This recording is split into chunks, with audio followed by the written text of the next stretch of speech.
ડીજેના ભારે શોરમાં આખું મંડપ ઝૂમી રહ્યું હતું, પણ આ આનંદની વચ્ચે એક અનિષ્ટ ક્ષણ ચૂપચાપ નજીક આવી રહી હતી. મનહરની નજર અચાનક ઉપર ગઈ અને એની અંદરથી ભયનો વીજળી જેવો ઝટકો વહી ગયો. રિયા, પાછળ જો, પાછળ! મનહરની ચીસ આખા મંડપમાં ગૂંજી, પણ કોઈએ એને ગંભીરતાથી લીધી નહીં. લાલ લહેંગામાં સજેલી રિયા હસતી હતી. ફોટોગ્રાફર સ્માઇલ માટે કહેતો હતો અને એને ખબર પણ નહોતી કે મૃત્યુ એની પાછળ ઊભું હતું. એ જ ક્ષણે સ્ટેજની નીચેમાંથી કરકરાટનો ભયંકર અવાજ આવ્યો, જાણે કિસ્મત કોઈ ચેતવણી આપી રહી હોય. અરે મનહર, તું ફરી ડરાવી રહ્યો છે?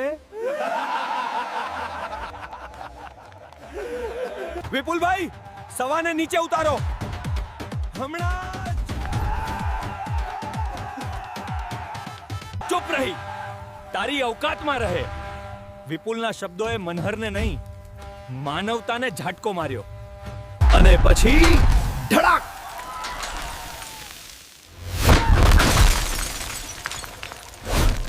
ચીસો, ધુમાડો, દોડધામ. કોઈને કશું સમજાતું નહોતું. આનંદની જગ્યા એક પળમાં અરાજકતામાં બદલાઈ ગઈ.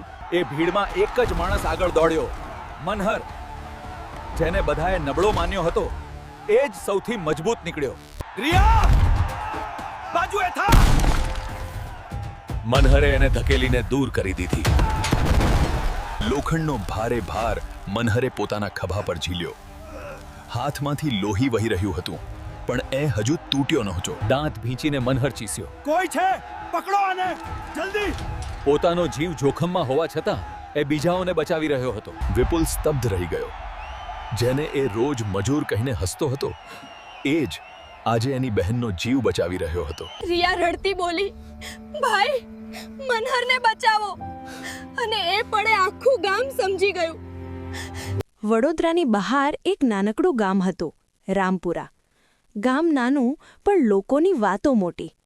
કોઈના ઘરમાં શું બન્યું, કોણે શું પહેર્યું, કોણે કેટલું કમાયું, બધું ગામને ખબર પડતું. એ જ ગામના છેડે માટીના જૂના ઘરમાં રહેતો હતો મનહર. વયમાં 30નો, સ્વભાવમાં શાંત, આંખોમાં ઊંડો દુઃખ અને દિલમાં એવી આગ કે જે બહારથી કોઈને દેખાતી નહોતી. મનહરના પિતા પહેલાં લોખંડનું કામ કરતા. ગામમાં તૂટેલી સાયકલ હોય, બારણું અટવાયું હોય, પાણીની ટાંકીનો કાંટો તૂટી ગયો હોય, બધા તેમના પાસે જ આવતા. પણ એક અકસ્માતમાં પિતા ગયા. એ દિવસે મનહર ફક્ત 16 વર્ષનો હતો. ઘરમાં મા, શાંતાબા, નાની બહેન હેતલ અને ઘરની જવાબદારી બધું મનહરના ખભા પર આવી પડ્યું. મનહર અભ્યાસમાં હોશિયાર હતો. સ્કૂલના માસ્તર કહેતા, આ છોકરો જો શહેર જાય ને ભણે તો મોટું કંઈક કરશે. પણ ઘરમાં ભાખરી માટે લોટ ન હોય ત્યારે સપના કોણ જુએ? એ પછી મનહરે બધું કર્યું. ક્યારેક મજૂરી, ક્યારેક સાયકલ રિપેર, ક્યારેક ખેતરમાં કામ, ક્યારેક મંડપમાં વાસણ ધોવા. કપડાં હંમેશા સાદા, પગમાં જૂના ચપ્પલ. ખિસ્સામાં બહુવાર 2 રૂપિયા પણ ન હોય, પણ આંખોમાં એક અજીબ આત્મવિશ્વાસ, જેમ કે કોઈ દિવસ કિસ્મત સામે આંખ મિલાવીને ઊભો રહી જશે. ગામના લોકોને ગરીબ માણસમાં માણસાઈ ઓછું અને મજાક વધારે દેખાતું. ખાસ કરીને ગામના સરપંચનો દીકરો વિપુલ. પૈસાનો ઘમંડ, ગાડીનો શોખ અને બોલવામાં ટીખાશ. એની ટોળકીમાં મીત, રમેશ, જિગ્નેશ બધા એકસરખા. ગામના ચોહરાએ મેઠા રહે અને કોઈ ગરીબ પસાર થાય તો ટિપ્પણી કર્યા વગર ન રહે. એક દિવસ મનહર જૂની સાયકલ ધકેલતો બજાર તરફ જઈ રહ્યો હતો. સાયકલની ચેન ફરી ઉતરી ગઈ હતી. તે રસ્તાની બાજુએ ઊભો રહીને ચેન ચઢાવતો હતો.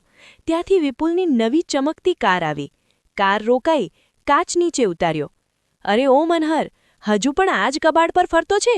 સાયકલ છે કે મ્યુઝિયમનો પીસ? વિપુલ હસી પડ્યો. ટોળકી પણ હસી. મનહરે માથું ઊંચું કરીને શાંત અવાજમાં કહ્યું, કબાટ હોય કે સોનું, કામ તો કરે છે. વિપુલ બોલ્યો, હા, તારા જેવા ગરીબને કામ ચાલે એ જ મોટું. સપના તો ન જોતા. હા, સપના પણ પૈસાવાળાના હોય. મનહરે કંઈ જવાબ ન આપ્યો. ચેન ચઢાવી, હાથ પરનું કાળું તેલ ધોયા વગર સાયકલ લઈને નીકળી ગયો. પાછળથી ફરી હાસ્ય. એ હાસ્ય મનહરના કાને નહીં, દિલમાં ઘૂસી ગયો. ઘરે પહોંચ્યો તો મા બારણા પાસે બેઠી હતી. ખાંસી અટકતી નહોતી. મા, દવા લીજી? બેટા, ગઈકાલની જ છે, આજે લઈ આવજે. મનહરે ખિસ્સો ચેક કર્યો. 3 સિક્કા, બસ. પણ એણે હસીને કહ્યું, હા માં, આજે જ લઈ આવીશ. હેતલ અંદરથી બોલી, દાદા, મારી ફી પણ આવતીકાલે છે. મનહરે માથું હલાવ્યો, થઈ જશે. હેતલ જાણતી હતી, દાદા થઈ જશે કહે એટલે રાતે ઊંઘ્યા વગર કામ શોધશે. એ રાત્રે મનહર ગામના ગોડાઉનમાં માલ ઉતારવા ગયો. ભારે બોરીઓ ખભા પર ઉઠાવી, પરસીવો છૂટ્યો, હાથ કપાઈ ગયા. પણ પૈસા મળ્યા, દવા માટે, ફી માટે, ઘરના રાશન માટે. એણે ક્યારેય ફરિયાદ ન કરી. એણે ક્યારેય ભગવાનને ન પૂછ્યું કે મારા હિસ્સે કેમ. એને ફક્ત એક જ વાત માનતી હતી, આજે દુઃખ છે એટલે કાલે હિંમત કામ આવશે. સમય વીત્યો. ગામના એક મોટી ખબર આવી. સરપંચના ઘરમાં વિપુલની બહેન રિયાનું લગ્ન નક્કી થયું, શહેરના મોટા વ્યાપારી સાથે. આખું ગામ બોલાવવામાં આવ્યું. મંડપ ભવ્ય, લાઇટિંગ, ડીજે, કેટરિંગ, સોનાની સજાવટ, બધું ચમકતું. વિપુલ તો જાણે રાજા થઈને ફરે. ગામના ગરીબોને પણ બોલાવ્યા, પણ ઇજ્જતથી નહીં, દેખાવ માટે. જુઓ, અમે બધાને બોલાવ્યા. એ બતાવવા કે અમે બધાને બોલાવ્યા. મનહરને પણ કામ માટે બોલાવ્યો. મંડપમાં સ્ટેજની લોખંડની ફ્રેમ ફિટ કરવી, કારણ કે ગામમાં એ કામમાં મનહરથી સારો કોઈ ન હતો. વિપુલે ખાસ કહ્યું, પૈસા જોઈએ ને, આવજે, પણ મહેમાનોની સામે દેખાતો નહીં, કામ કરીને સાઈડમાં રહીજે. મનહરે બરાબર કહ્યું. એને કામ જોઈતું હતું, ઇજ્જત નહીં, એવું દુનિયા માનતી હતી. પણ સાચું એ હતું કે એને પોતાની ઇજ્જત સૌથી વધુ પ્રિય હતી. ફક્ત તે ઇજ્જતને વેચતો ન હતો. લગ્નના 2 દિવસ પહેલાથી જ મનહર મંડપમાં જ હતો. બાંધકામ, વાયરિંગ, સ્ટેજની સપોર્ટ, લાઇટના પોલ, બધું ચેક કરતો. એણે જોયું કે સ્ટેજની એક બાજુનો મુખ્ય પાઇપ થોડો ઝાંખો છે. એણે વિપુલને કહ્યું, આ પાઇપ બદલી દઈએ તો સારું, વજન પડે ત્યારે જોખમ છે.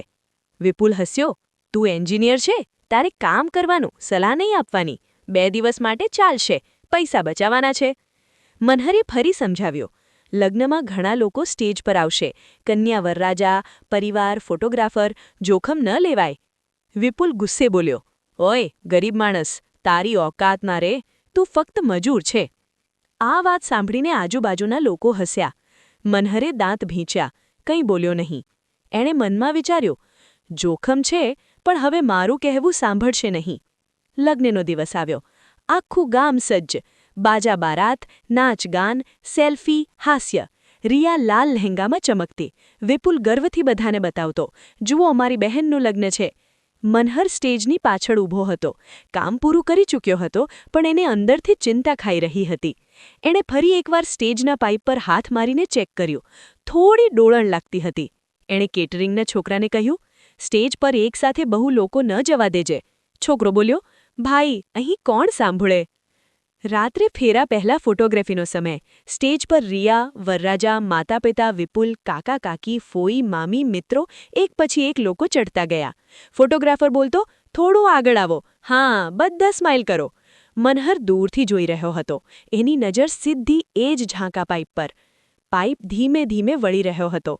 એ જ ક્ષણે વિપુલે મજાક કરવા માટે મનહરને બોલાવ્યો. અરે વો મનહર, આવને તારો પણ ફોટો લઈએ, લખી દઈશું, સ્ટેજ બનાવનાર ગરીબ હીરો. ટોળકી ફરી હસી. મનહર આગળ વધ્યો નહીં. એણે ફક્ત જોરથી કહ્યું, બધા લોકો સ્ટેજ પરથી નીચે ઉતરો, હમણાં જ ઉતરો.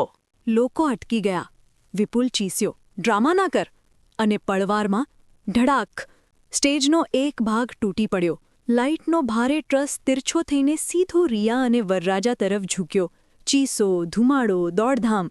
લોકો ભાગવા લાગ્યા. મનહર વીજળીની જેમ દોડ્યો. એણે પહેલાં રિયાને ધકેલીને સાઈડમાં કરી, પછી ટ્રસનો ભાર પોતાના ખભા પર રોકી દીધો. લોખંડનો પાઇપ એની પીઠ પર ઘસાઈ ગયો. હાથમાં લોહી. કોઈ છે?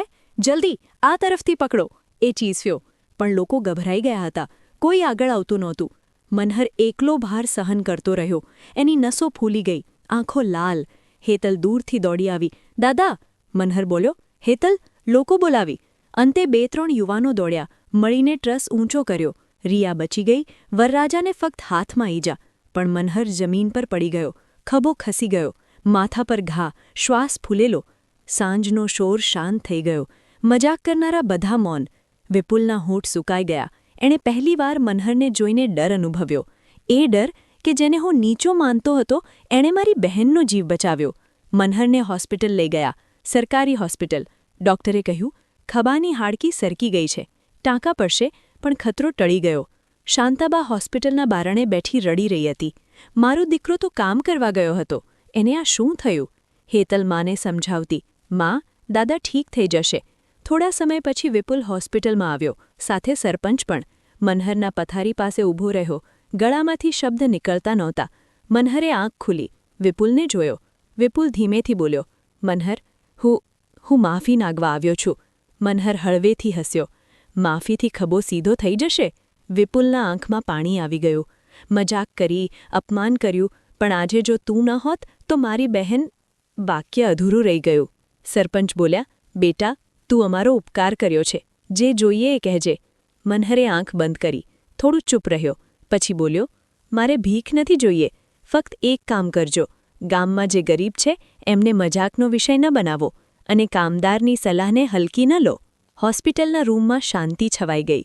મનહર 3 દિવસમાં ઘરે આવ્યો, હાથ પટ્ટીમાં. ગામમાં હવે લોકો એને જોઈને હસતા નહીં, ઘણા લોકો તો સલામ કરતા, પણ મનહર એ જ રહ્યો, સાદા કપડાં, શાંત સ્વભાવ. 1 અઠવાડિયા પછી સરપંચે ગામની સભા બોલાવી, ચોરાહે માઇક લગાવ્યો, આખું ગામ ભેગું. સરપંચ બોલ્યા, આજે આપણે એક માણસનું સન્માન કરવા ભેગા થયા છીએ. મનહરે મારી દીકરીનો જીવ બચાવ્યો, એ માટે અમે એને 50,000 રૂપિયાનું ઇનામ આપીએ છીએ. લોકો તાળી પાડવા લાગ્યા. મનહરને સ્ટેજ પર બોલાવાયો. એ ધીમેથી ચડ્યો. વિપુલ પણ બાજુમાં ઊભો. સરપંચે ચેક આપ્યો. મનહરે ચેક હાથમાં લીધો, થોડું જોયું, પછી માઇક પકડ્યો. મારે કંઈ કહેવું છે. ચોરાહે સન્નાટો. મનહર બોલ્યો, આ પૈસા માટે આભાર, પણ હું આ ચેક પાછો આપું છું. લોકો ચોંકી ગયા. વિપુલ બોલ્યો, શા માટે? તને જરૂર છે ને? મનહર આગળ બોલ્યો, હા, જરૂર છે. મારી માને દવા જોઈએ, બહેનની ફી જોઈએ, ઘરની છત ટપકે છે. પણ આ ઇનામ મારી બહાદુરીનું નથી, આ તો મારી ફરજ હતી. માણસ સામે માણસ પડ્યો હોય તો બચાવવું જ જોઈએ. મારે આ પૈસાથી એક કામ કરવું છે, જો તમે મંજૂર કરો તો. ગામમાં એક કૌશલ્ય કેન્દ્ર ખોલીએ, જ્યાં ગરીબ છોકરાઓ છોકરીઓને લોખંડકામ, ઇલેક્ટ્રિક, સાયકલ મોટર રિપેર, સીવણ, કમ્પ્યુટર, જે શીખવું હોય એ શીખવીએ, જેથી કોઈને મજૂર કહીને નીચું ન દેખાડાય, કામદારને કામનું ગૌરવ મળે. ચોરાહે બેઠેલા વૃદ્ધોએ માથું હલાવ્યું. એક બાએ કહ્યું, સાચું છે બેટા. બીજાએ કહ્યું, આવો વિચાર તો મોટા માણસનો હોય. વિપુલ શરમથી માથું નમાવીને ઊભો. એણે માઇક લીધો. મનહર, આજે પછી હું તને મજૂર નહીં, ભાઈ કહીશ, અને આ કેન્દ્ર માટે જે ખર્ચ પડશે એમાં અડધો ખર્ચ હું આપું. લોકો તાળી પાડતા ઊભા થઈ ગયા. શાંતાબાના આંખમાં ગર્વના આંસુ. પણ વાર્તા અહીં પૂરી થતી નથી. કૌશલ્ય કેન્દ્ર શરૂ થયું. જૂના પંચાયત ભવનને સુધારીને અંદર table, tools, machine, wiring kit, સીવણ મશીન બધું મુકાયું. મનહર સવારથી સાંજ સુધી બાળકોને શીખવતો. કામમાં શરમ નહીં, ચોરીમાં શરમ. હાથ કાળા થાય તો ચાલે, ઈરાદા કાળા ન થવા જોઈએ. ગરીબી પાપ નથી, આળસ પાપ છે. ગામના ઘણા છોકરાઓ જે પહેલાં ચોરાહે બેસીને ટિપ્પણી કરતા, હવે મનહર પાસે આવવા લાગ્યા. મીત એક દિવસ આવ્યો, ભાઈ, મને વેલ્ડિંગ શીખવશો? મનહરે સ્મિત કર્યું, શીખવીશ, પણ પહેલાં એક વાત, ક્યારેય કોઈનો મજાક નહીં ઉડાવતો. મીતે માથું ઝુકાવ્યું, નથી ઉડાવતો. હેતલ પણ અભ્યાસ સાથે કમ્પ્યુટર શીખવા લાગી. મનહરે એને કહ્યું, તું મોટી બનીને એકાઉન્ટન્ટ બનજે, આ કેન્દ્ર તું સંભાળજે. હેતલ હસીને બોલી, દાદા, હું તો તારા કરતાં મોટી ઓફિસમાં કામ કરીશ. સમય ફરી વીત્યો. 1 વર્ષમાં કેન્દ્રનું નામ આસપાસના ગામોમાં ફેલાઈ ગયું. જિલ્લા કક્ષાએથી અધિકારીઓ આવ્યા. ફોટા પડ્યા, સમાચારપત્રમાં હેડલાઇન આવી, ગામના ગરીબ યુવાને બદલ્યું ગામનું ભવિષ્ય. એ જ દિવસે વિપુલ ફરી મનહર પાસે આવ્યો. ભાઈ, શહેરમાં મારી એક ઓળખાણ છે. તેઓ ઇન્ડસ્ટ્રીયલ ટ્રેનિંગ માટે ગ્રાન્ટ આપે છે. અરજી કરીએ? મનહર બોલ્યો, કર, પણ એક શરત, આ બધું દેખાવ માટે નહીં, બાળકોના કામ માટે. વિપુલ હસ્યો. હવે હું સમજી ગયો છું. ગ્રાન્ટ મળ્યું. કેન્દ્ર મોટું બન્યું. છોકરીઓ માટે અલગ તાલીમ, મહિલાઓ માટે સીવણ અને ફૂડ પ્રોસેસિંગ, યુવાનો માટે ઇલેક્ટ્રિક અને મિકેનિક કોર્સ. ઘણા લોકોને નોકરી મળી. કેટલાકે પોતાનો ધંધો શરૂ કર્યો. ગામમાં જે લોકો પહેલાં મનહરને કબાટવાળો કહેતા, એ જ લોકો હવે કહેતા, મનહરભાઈ, અમારો દીકરો પણ દાખલ કરજો. એક સાંજ મનહર ઘરની બહાર બેસેલો. વરસાદની સુગંધ. શાંતાબા બાજુમાં. બા બોલી, બેટા, તારા પપ્પા હોત તો કેટલો ગર્વ કરે. મનહરે આકાશ તરફ જોયું. માં, એમણે જ શીખવ્યું, કામ કર, રડશો નહીં. એ જ સમયે વિપુલ દોડી આવ્યો. મનહર, તાકીદ છે. કાલે જિલ્લા મંત્રી આવી રહ્યા છે, કેન્દ્ર જોવા. મનહર હસ્યો. તો આવવા દે, આપણે જે છીએ એ જ દેખાડશું. બીજે દિવસે મંત્રી આવ્યા. કેમેરા, મીડિયા, અધિકારીઓ. મંત્રીશ્રી સ્ટેજ પર બોલ્યા, આ કેન્દ્રનું કામ અદ્ભુત છે. અમે આ મોડેલ આખા જિલ્લામાં શરૂ કરશું. પછી એમણે મનહરને પૂછ્યું, તમે શું ઈચ્છો છો? મનહરે જવાબ આપ્યો, મારે ફક્ત એટલું જોઈએ, કોઈ ગરીબ બાળકને ફક્ત કપડાં જોઈને ન માપો, એને તક આપો. મંત્રીએ તાળી પાડી. બધાએ તાળી પાડી. આ બધાની વચ્ચે મનહરના દિલમાં એક જૂનો ઘા હજી જીવતો હતો. એ ઘા અપમાનનો. એક રાતે એ ચોરાહે ગયો. એ જ જગ્યા જ્યાં વિપુલે એની સાયકલનો મજાક ઉડાવ્યો હતો. હવે ત્યાં કૌશલ્ય કેન્દ્રના વિદ્યાર્થીઓની બનાવેલી લાઇટિંગ લાગી હતી. એણે જૂની સાયકલને હાથ ફેરવ્યો. સાયકલ હજી ઘરે હતી. હેતલ પાછળથી આવી. દાદા, તું આ સાયકલ કેમ રાખી છે? હવે તો તારે બાઇક લેવું જોઈએ. મનહર હસ્યો. આ સાયકલ મને યાદ અપાવે છે કે હું ક્યાંથી આવ્યો છું. ભૂલી જાઉં તો ફરી ઘમંડ આવી જાય. હેતલ બોલી, તું ક્યારેય ઘમંડી નહીં બને. મનહર બોલ્યો, ઘમંડ પૈસાથી નહીં, પ્રસિદ્ધિથી પણ આવે છે. હેતલે મજાકમાં કહ્યું, ચાલ, હવે તો બહુ જ ફિલોસોફર બની ગયો. બંને હસ્યા. એક દિવસ કૌશલ્ય કેન્દ્રમાં નવી બેચ શરૂ થવાની હતી. 50 નવા વિદ્યાર્થીઓ. મનહરે સૌને બોલાવ્યા. આજે શરૂઆત પહેલાં એક વાત કહું? હું પણ તમારામાંનો જ છું. મને પણ લોકો હસ્યા, અપમાન કર્યું, ગરીબ કહીને નીચું બતાવ્યું. પણ યાદ રાખજો, લોકોનું હસવું તમારી કિસ્મત નક્કી નથી કરતું, તમારી મહેનત કરે છે. જ્યારે લોકો કહે કે તારાથી નહીં થાય, એ દિવસથી વધુ જોરથી કામ કરજો. કારણ કે દુનિયાને જવાબ શબ્દોથી નહીં, કામથી આપવો. એક છોકરો ઊભો થયો. સર, જો ઘરમાં પૈસા ન હોય તો? મનહર બોલ્યો, પૈસા ન હોય તો સમય આપ. સમય ન હોય તો ઈમાન આપ. ઈમાન હોય તો રસ્તો ખુલે. એક છોકરીએ પૂછ્યું, લોકો મજાક કરે તો? મનહર સ્મિત કરીને બોલ્યો, હસવા દો. હાસ્ય થાકે છે, મહેનત નથી થાકતી. એ દિવસથી કેન્દ્રમાં એક બોર્ડ લગાવ્યો. ગરીબી કમજોરી નથી. ગરીબને કમજોરી માનનારની સમજ કમજોર છે. ગામ ધીમે ધીમે બદલાયું. ચોરાહે મજાક ઓછું, કામ વધારે. વિપુલ પણ હવે કેન્દ્રમાં સ્વયંસેવક તરીકે આવતો. ક્યારેક ચા બનાડતો, ક્યારેક બાળકોને માર્કેટિંગ શીખવતો. લોકો કહેતા, વિપુલ બદલાઈ ગયો. એ હસીને કહે, મને મનહરે માણસ બનાવ્યો. પણ કિસ્મત ફરી એક પરીક્ષા લઈને આવી. એક રાત્રે ભારે વરસાદ. ગામની બાજુના નાળા પાસેનું જૂનું પુલ તૂટી જવાનું જોખમ. 2 સ્કૂલ બસ અટવાઈ ગઈ. અંદર બાળકો. પાણી વધતું. લોકો ગભરાયા. ફોન થયો, મનહરભાઈ, જલ્દી આવો. મનહર દોડ્યો. સાથે કેન્દ્રના તાલીમ લીધેલા છોકરાઓ. મીત, રમેશ, જિગ્નેશ. હા, એ જ લોકો જે પહેલાં મજાક કરતા. મનહરે સ્થિતિ જોઈ. પુલનો એક ભાગ હલતો. બસ આગળ નહીં જઈ શકે. પાછળ પાણી. એણે તરત યોજના બનાવી. રોપ લાવો. લોખંડની રોડ લાવો. બાળકોને એક એક કરીને કાઢીએ. વિપુલ પણ આવી ગયો. ભાઈ, હું શું કરું? તું લોકો દૂર રાખ, ગભરાટ ન થાય. વરસાદમાં મનહર પાણીમાં ઉતર્યો. કમર સુધી પાણી. રોપ બાંધી, બાળકોને એક પછી એક બહાર કાઢ્યા. એક નાનો છોકરો ડરીને રડતો, મમ્મી. મનહરે એને છાતી સાથે ચોંટાડ્યો. ડરતો નહીં બેટા, તું હીરો છે. છેલ્લું બાળક બહાર આવ્યું ત્યારે પુલનો એક ભાગ તૂટી પડ્યો. લોકો ચીસ્યા. પણ મનહર અને એની ટીમ સમયસર બહાર આવી ગયા. આ ઘટના પછી તો આખા જિલ્લામાં મનહરનું નામ ગુંજી ગયું. સમાચાર ચેનલ આવી. માઇક આગળ ધકેલ્યો. તમને કેવું લાગે છે? તમે 2 વાર હીરો બન્યા? મનહર હસ્યો. હીરો ફિલ્મમાં હોય છે. અમે તો કામદાર છીએ, કામ કર્યું. રિપોર્ટરે પૂછ્યું, તમારી સફળતાનું રહસ્ય? મનહર બોલ્યો, જ્યારે લોકો મજાક કરે ને ત્યારે 2 રસ્તા હોય. 1, રડીને બેસી જવું. 2, મૌન રહીને કામ કરવું. મેં બીજો રસ્તો લીધો.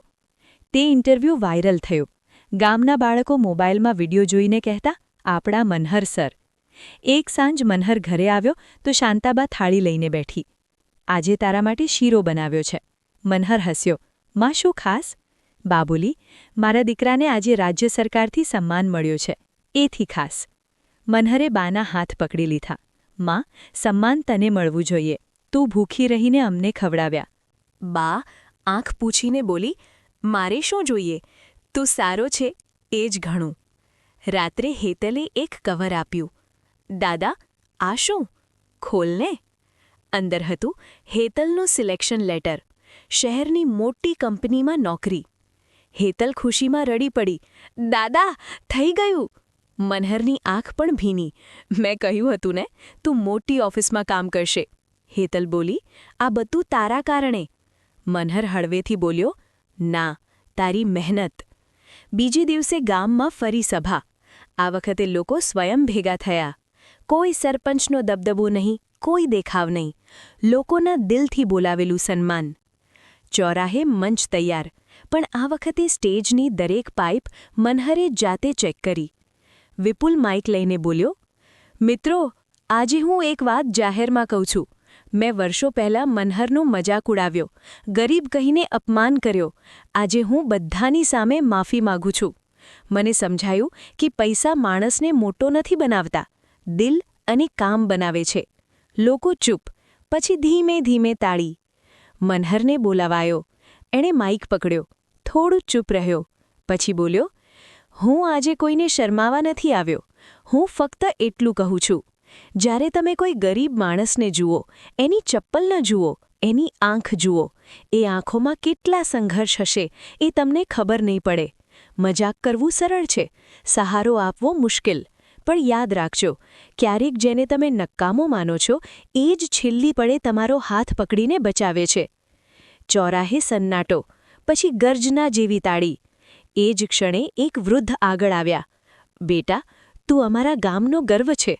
મનહર હસ્યો. ગામનો ગર્વ ગામના લોકો છે, હું એકલો શું? રાત્રે મંડપની લાઇટ બંધ થઈ. લોકો ઘરે ગયા. મનહર ચોરાહે એકલો ઊભો. આકાશમાં ચાંદ. એણે ધીમેથી કહ્યું, પપ્પા, આજે હું જીતી ગયો નથી, ફક્ત ઊભો રહ્યો.